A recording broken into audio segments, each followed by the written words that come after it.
Hello, welcome to Psychology News Network. I'm your host, Arona Duncan. On today's edition, we'll be discussing the mental and physical effects that video games may have on children, as well as the possible increase of violence it may cause. Today, we have brought a special guest and researcher, Mr. Caleb Jordan, to educate us on the manner of violence either being associated with the games or not. Welcome, Mr. Jordan. Thank you for having me today on this special segment. Today I will be explaining the effects of violent video games and what they are on children. Studies have shown negative impacts on childhood behaviors such as hyperactivity. Now, this has been linked to not only violent video games but also non-violent normal video games as well. Violent video games mainly only affect low-risk school-age children, and there are many theories from Linebarger's article from the University of Iowa that have risen to explain the change in behavior, such as the fast pace a video game is set at, which heightens the arousal during and after playing. Due to these shifts in pace, another theory is that the attention style of children can be compromised from frequent game playing. With playing video games and having to shift your attention quickly, this compromises the ability to focus on a specific task for an extended period of time. Thank you, Mr. Jordan. And so, in regards to this, our news team took to the streets to get the opinion on whether or not they thought that violent video games may cause aggression in children. Over to our teammate, Miss Daniela. Thanks, guys. Today I'm here with Michael Mejias. He's a 12-year-old avid gamer. Now, Michael, do you believe that violent video games can have a negative effect on children? Yes, in certain situations. If you give a copy of an extremely bloody video game to, I don't want to talk about this kind of stuff to other people. I think when I've played games like the original Black Ops and I played the campaign, it had a lot of interesting stuff about American history, but the whole Cold War with JFK and stuff, and I wanted to read up on that after playing the game. So I did. It got me really interested in history. So these violent video games that went through time in the past, Yeah. made you more interested in what was actually happening. Yeah. And do you think that it's not just violent video games that make these kids more violent? Do you think it's like movies, books, the people around them in real life? Yeah, they're raised? obviously. Can you elaborate? Yeah. Like, let's say you give a copy of Scarface to a 5-year-old. Obviously, it's not going to be the most amazing thing to do because they're obviously going to reflect that. They're going to think, oh, this guy's so cool, I'm going to go shoot people now. And when you, just in a possible scenario, when you find yourself away from these violent video games or violent examples, do you think you calm down more? Do you think your reactions are more controlled? Well, because when you're playing a video game, at least from my experience, regardless of what it is, you're going to be uptight because you're trying to focus on the video game. And obviously that can have negative connotations. However, if you're away from it, whether that be for a short period of time or for you're on a trip for a bit, you're going to not be as uptight when you're playing the video games. Tightly wound. Yeah, making it so obviously you won't get mad at the video game because you're not playing the video game. Mm-hmm. In the sense of school shooters and the history that they usually have concerning violent video games, do you think that there should be a way to psych-evaluate these people before they get their hands on violent video games?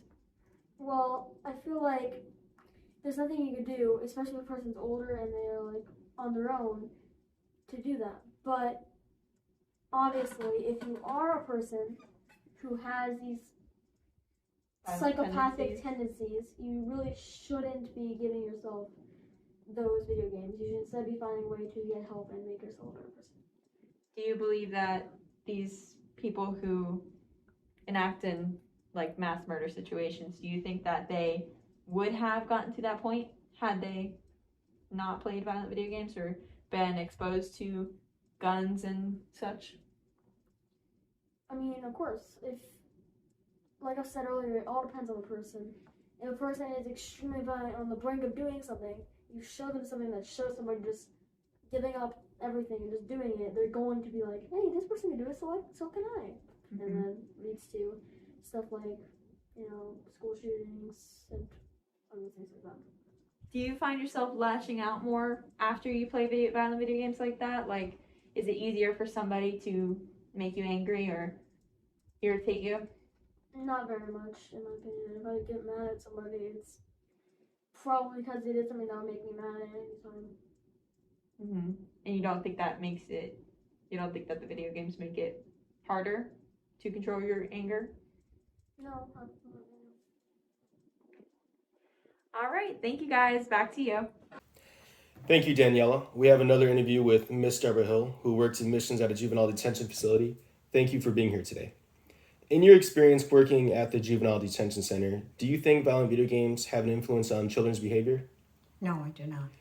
Do you ever think that they could have an influence on their behavior? Yes. It's dependent upon what's going on in their head, what kind of childhood they've had, how much violence they have witnessed. Then they could possibly affect them.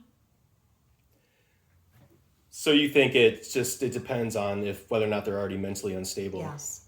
If it's just a normal child, no. Do you think it's only violent video games that would have an influence on their behavior? No.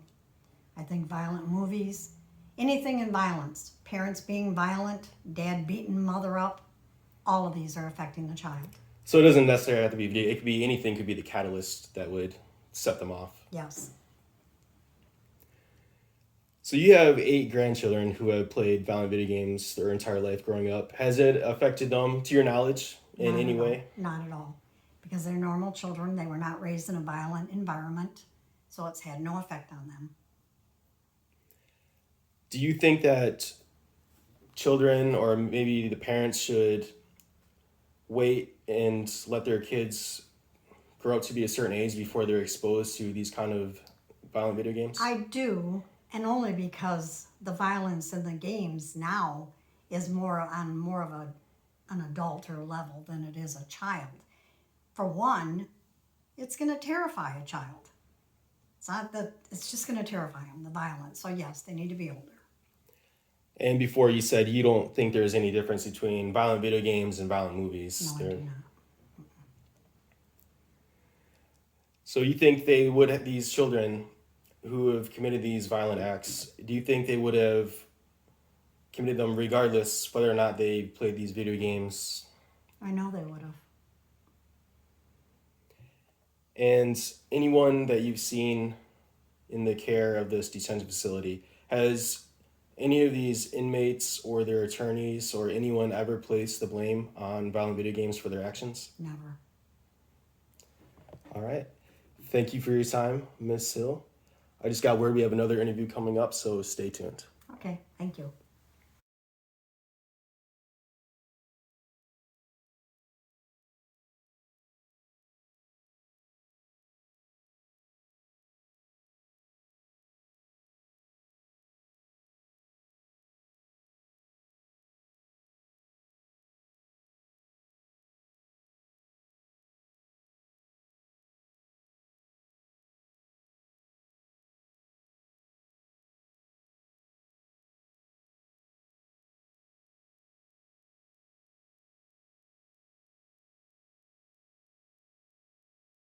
Thank you, Daniela, for those interview. Mr. Caleb, how effective is this study? Not very, because the issue with this study is that when asked how long those have spent playing, the estimate was inaccurate, which causes false information in the study. Even with adults and children, they both estimate that the times they spend playing are actually longer than what they're saying. So not only that, but video games don't always have a negative impact on a child's behavior. And learning is actually used to improve learning sometimes. Now, there have been studies that have shown positive results in the 4 domains of cognitive, motivational, emotional, and social in the article, The Benefits of Playing Video Games. So not only do these domains have positive impacts due to video games, they are also reliable for helping learning skills and to keep young children engaged.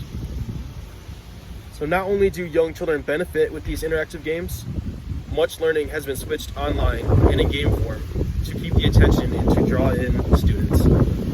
Now, this allows for a fun and more enjoyable way to stay focused on material that is needed for school. Thank you, Caleb.